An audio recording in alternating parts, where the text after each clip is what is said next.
الرجيم بسم الله الرحمن الرحيم وجنات ألفافا إن يوم الفصل كان ميقاتا يوم ينفخ في الصور فتأتون أفواجا صدق الله العظيم وصدق رسوله النبی الکریم۔ دوستو یہ سورہ نبا کی آیت 16، 17 اور 18 پڑھیے۔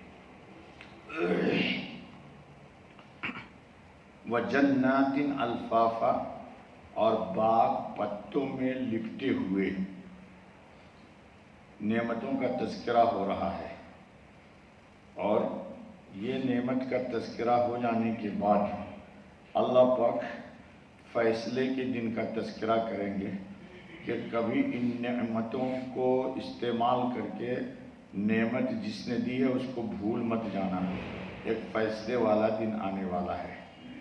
بہرحال نہایت گنجان اور گھنے باغ، یا یہ مراد ہو کہ ایک ہی زمین میں مختلف قسم کے درخت اور باغ پیدا کیے۔ قدرت نے عظیم الشان نشانیاں بیان فرما کر بتلا دیا کہ جو اللہ ایسی قدرت و حکمت والا ہے، کیا اسے تمہارا دوسری مرتبہ پیدا کر دینا اور حساب و کتاب کے لیے اٹھانا کچھ مشکل ہوگا؟ کوئی مشکل نہیں۔ اور کیا اس کی حکمت کی یہ بات منافی نہ ہوگی کہ اتنے بڑے کارخانہ کو یوں ہی خلط ملط بے نتیجہ پڑا چھوڑ دیا جائے؟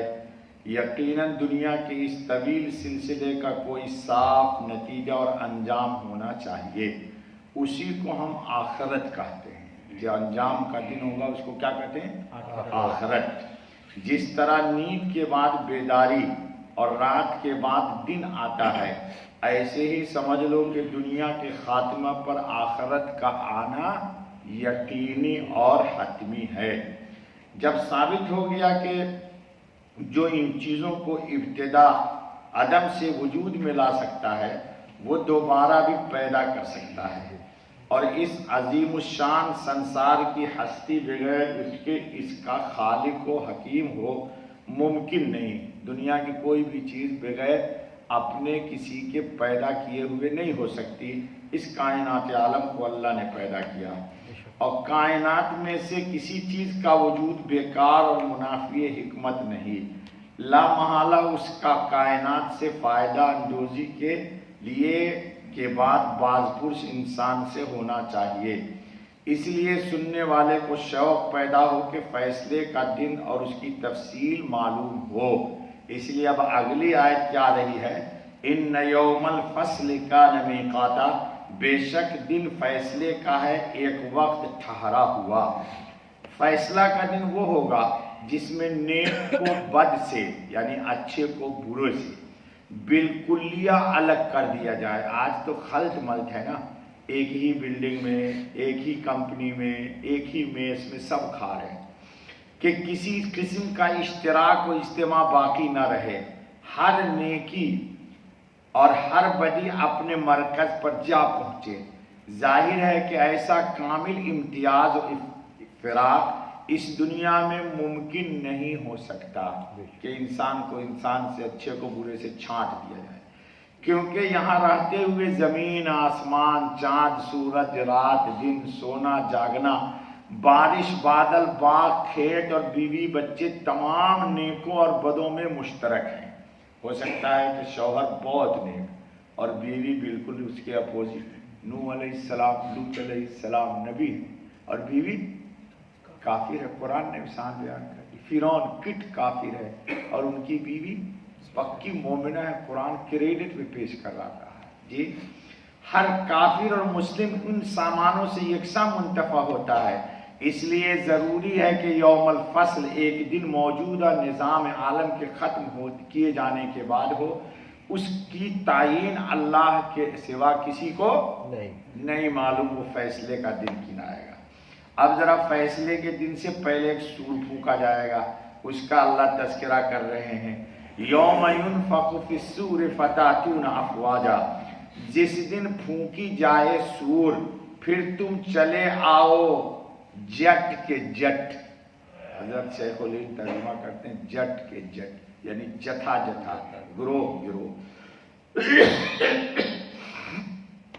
یعنی کثرت سے الگ الگ جماعتیں اور ٹولیاں بن کر جن کی تقسیم ان کے ممتاز عقائد و اعمال کی بنا پر ہوگی۔ قیامت میں جو یہ گروہ گروہ آئیں گے، ہر انسان کا جیسا عقیدہ ہوگا ایسے عقیدے کے ساتھ آئے گا۔ اللہ ہم سب کو صحیح عقیدہ دے۔ اب سنیے ذرا، حضرت ابو ذر غفاری رضی اللہ تعالیٰ عنہ سے روایت ہے کہ حضرت خاتم النبیین صلی اللہ علیہ وسلم نے فرمایا کہ لوگ قیامت کے روز 3 فوجوں میں تقسیم ہوں گے۔ ایک فوج ان لوگوں کی ہوگی جماعت جو پیٹ بھرے ہوئے، لباس پہنے ہوئے، سواریوں پر سوار ہو کر میدان حشر میں آئیں گے۔ اللہ انہی کے ساتھ ہم کو لائے، انبیاء، شہداء، صادقین، صالحین کے ساتھ۔ دوسری فوج پیادہ لوگوں کی ہوگی، یعنی پیدل چل کر میدان میں آئیں گے۔ تیسری فوج ان لوگوں کی ہوگی جن کو چہروں کے بل گھسیٹ کر میدان محشر میں لایا جائے گا۔ اللہ اس سے ہماری حفاظت فرمائے۔ بعض روایات میں افواج کی تصریح 10 قسم کی افواج سے کی گئی ہے، اور بعض حضرات نے فرمایا کہ حاضرین محشر کی بے شمار جماعتیں اپنے اپنے اعمال و کردار کے اعتبار سے ہوں گی، ان اقوال میں کوئی تضاد نہیں، سب جمع ہو سکتے ہیں۔ سور کیا ہے ذرا سنیے۔ باسناد صحیح ہے کہ حضرت ابن مسعود رضی اللہ عنہ نے فرمایا کہ سور سینگ کی شکل کی ہوگی، جیسے جانور کا سینگ نہیں ہوتا، جس میں پھونکا جائے گا۔ حضرت ابن عمر رضی اللہ عنہ سے بھی ایسی ہی روایت آئی ہے، سورہ الحاقہ میں گزر چکا ہے۔ وہاں وہب کا قول ہے کہ سور کی ساخت سفید موتی کی ہوگی، جس میں چمک شیشہ کی طرح ہوگی، جی ہر زوج کی تعداد کے برابر اس میں سوراخ ہوں گے۔ اللہ اکبر، اللہ اکبر۔ فتاتون افواجا، یعنی سور پھونکتے ہی تم قبروں سے نکل کر جماعت جماعت ہو کر حساب کے مقام پر آؤ گے۔ حضرت ابو ذر رضی اللہ عنہ نے فرمایا ہم سے سچے نبی خاتم النبیین صلی اللہ علیہ وسلم نے سچ فرمایا کہ قیامت کے دن حشر کے موقع پر لوگوں کے 3 گروہ ہوں گے۔ ایک گروہ ان لوگوں کا ہوگا جو کھانے سے سیر، لباس پوش اور سواریوں پر سوار ہوں گے۔ دوسرا گروہ پاؤں پیدل ہوگا۔ تیسرے گروہ کے منہ کے بل گھسیٹ کر لایا جائے گا۔ اب ذرا اگلی روایت سنیے، ذرا دل تھام کے۔ امت کے 10 گروہ۔ حضرت معاذ بن جبل رضی اللہ تعالیٰ عنہ کی روایت ہے کہ رسول اللہ خاتم النبیین صلی اللہ علیہ وسلم نے آیت یوم ینفخ فی الصور تلاوت کرنے کے بعد فرمایا محشر کے دن میری امت کے 10 گروہ ہوں گے، ایک قطار کی صورت میں بندروں کی طرح ہوگی۔ لا حول ولا قوت الا باللہ۔ ایک گروہ کیسا آئیں گے؟ بندروں کی شکل کی ہوں گی۔